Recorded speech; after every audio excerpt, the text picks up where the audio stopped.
नमस्कार, आप देख रहे हैं न्यूज 24। मैं हूं अजीत अंजुम। आज राजस्थान के चुनावी रैली में राहुल गांधी ने इमोशनल कार्ड खेला। 29 साल बाद अपनी दादी इंदिरा गांधी की हत्या की कहानी सुनाई। आखिर क्यों 29 साल बाद राहुल को इंदिरा की हत्या की कहानी सुनाने की क्या जरूरत पड़ गई? राहुल गांधी को क्यों कहना पड़ा कि उनकी दादी की हत्या कर दी गई, उनके पापा को मार डाला गया और शायद उनको भी मार दिया जाए? सवाल यह है कि कौन मारना चाहता है राहुल गांधी को? चुनावी मौसम में सरकार के कामकाज का ब्यौरा देने की बजाय इंदिरा गांधी की हत्या की कहानी सुनाने से कांग्रेस को क्या फायदा होगा? राहुल ने बीजेपी का नाम लिए बगैर यह भी कहा कि विपक्षी पार्टियां आग लगाती हैं। विपक्षी पार्टियां लोगों के गुस्से को भड़काती हैं, दिलों में आग लगाती हैं और हमें बुझाना पड़ता है। किस आग और किस गुस्से की बात कर रहे थे राहुल गांधी? इन्हीं सवालों का जवाब तलाशेंगे, लेकिन सबसे पहले आपको सुनाते हैं राहुल गांधी का वो इमोशनल भाषण जो पूरे देश ने पहली बार सुना। मैं आपको बताऊं, वो जो दर्द मुझे उस दिन हुआ, उसके बाद एक और बात हुआ जब पापा मरे।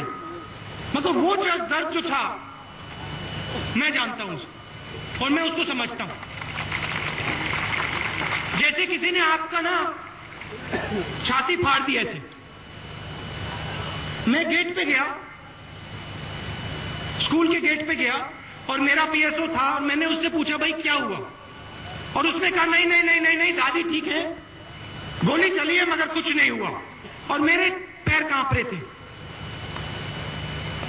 और मैंने सोचा मेरी बहन अपने स्कूल में है। तो पीएसओ ने कहा कि भाई चलो प्रियंका के स्कूल चलते हैं। प्रियंका के पास गए, प्रियंका को मालूम नहीं था। प्रियंका को मैंने कहा कि घर में कुछ हुआ, और फिर हमको गाड़ी होती है ना, पिछली सीट के नीचे रख दिया दोनों को, मुझे और प्रियंका को, और जो बॉडीगार्ड होते हैं वो सब हमारे इर्द गिर्द बैठ गए और हम घर गए।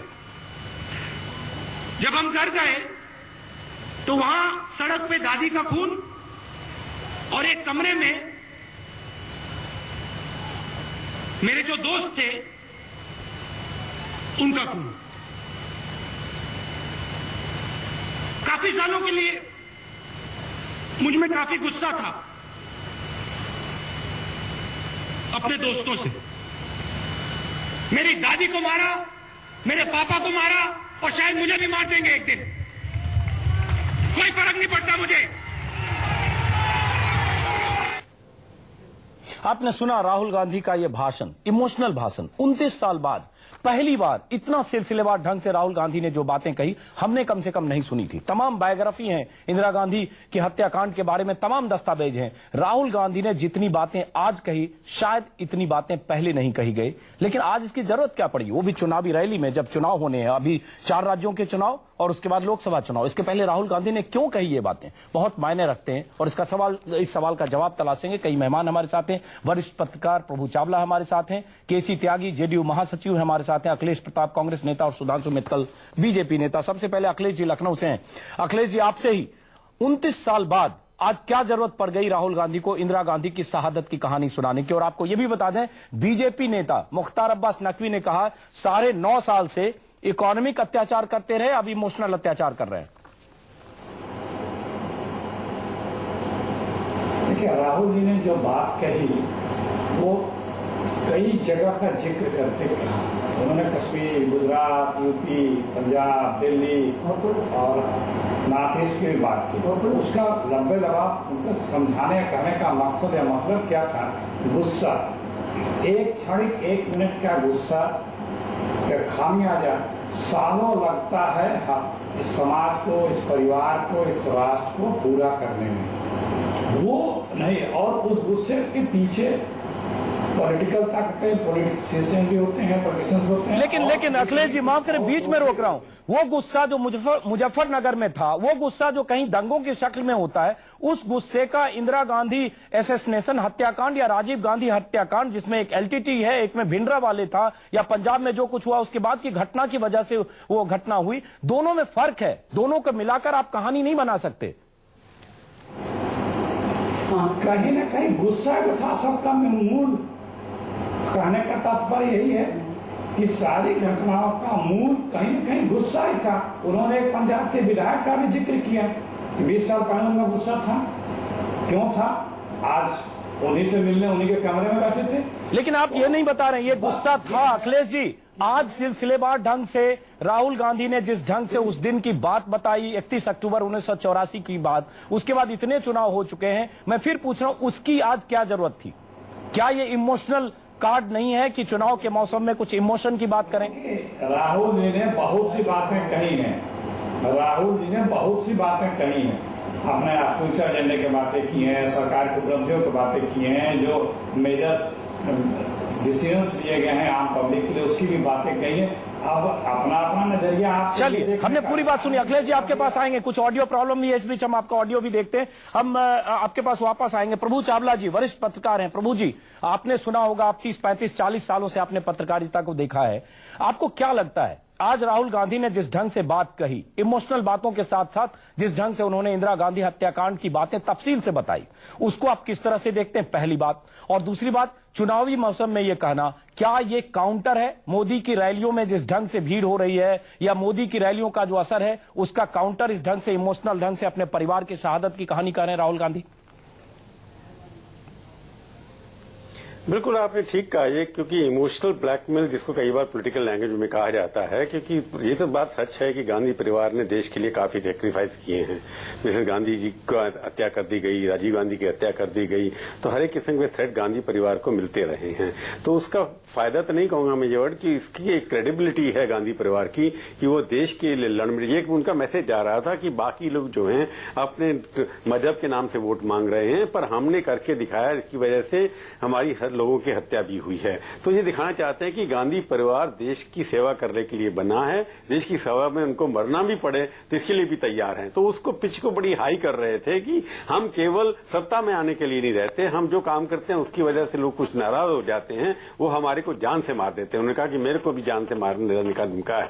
तो ये है कि विकास की जो बात करनी पड़ती है, उन्होंने काफी आंकड़े गिनाने की कोशिश की। प्रभु चावला जी, राहुल गांधी को जान से मारने का खतरा किससे है? इंदिरा गांधी और राजीव गांधी की हत्याकांड हम जानते हैं, दोनों की हत्याकांड के पीछे कौन सी ताकतें हैं, एलटीटी और पंजाब में जो कुछ हुआ और उसका रिएक्शन था।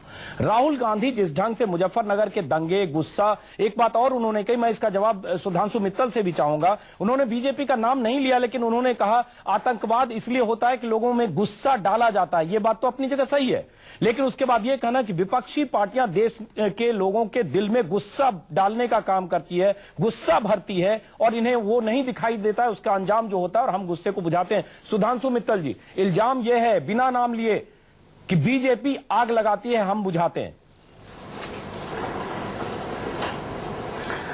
आज जो राहुल गांधी जी ने कहा, बहुत दुख हुआ मुझे। राहुल जी से उम्मीद करी जाती है कि जो देश का नेतृत्व देना चाहता है वो एक स्तर की राजनीति करेगा। शहादतों पे वोट बैंक की राजनीति करना शायद बहुत गलत बात है। आज श्रीमती इंदिरा गांधी की हत्या का जो विवरण उन्होंने दिया, शायद उसके बाद जो 5000 सिख फैमिलीज को या जो 5000 सरदारों को जो दिल्ली में कत्लेआम करा गया था, उसके बारे में भी उनको कहना चाहिए था। वो किस निर्ममता से बेगुनाहों की यहाँ हत्या हुई थी उसके बाद, और इसको कह के फिर शायद वो यादें जो हैं लोगों के मन में टीस और यादें वो पैदा कर रहे हैं, ये अच्छा नहीं है। जो दिल्ली, जो देश के अंदर एक माहौल है, उस माहौल में वो लेकिन वो तो राहुल गांधी इसलिए कह रहे हैं, राहुल गांधी कह रहे हैं आप लोग आग लगाते हैं की तरफ राजनीति। सुधांशु मित्तल जी, राहुल गांधी कह रहे हैं आप लोग आग लगाते हैं, आप दंगे फैलाते हैं, आप आग लगाते हैं। मुजफ्फरनगर से लेकर अलग अलग जगह का जिक्र किया, वो आग बुझाने का काम करते हैं, और ये कांग्रेस को करना पड़ता है। मैं वही कह रहा हूं कि ये आग, सुनिए, ये आग लगा रहे हैं या बुझा रहे हैं? जो इतिहास का सबसे काला अध्याय है, जहां पे 5000 निर्दोष सिखों की हत्या करी गई, आज ये कह के आप उसकी याद ताजा करके भड़का रहे हैं, या आप फिर जब वहां नहीं पानी डाल रहे हैं? जब हम उस 84 के दंगे की बात करेंगे, फिर गुजरात का दंगा भी आएगा, इसलिए फिर उसका जवाब कांग्रेस उस शक्ल में देगी। बात वहां फिर कहीं से कहीं जरूर आएगा ना। मैं यही कहना चाहता हूं कि इस समय देश में विकास मुद्दा है, शासन कुशासन मुद्दा है, भ्रष्टाचार, महंगाई, सुरक्षा ये मुद्दा है, या आप सांप्रदायिकता को मुद्दा बनाना चाह रहे हैं? आप फिर वही सांप्रदायिक बात करके, बिल्कुल सही कर रहे हैं प्रभु जी, आपके पास भी आएंगे, लेकिन एक बार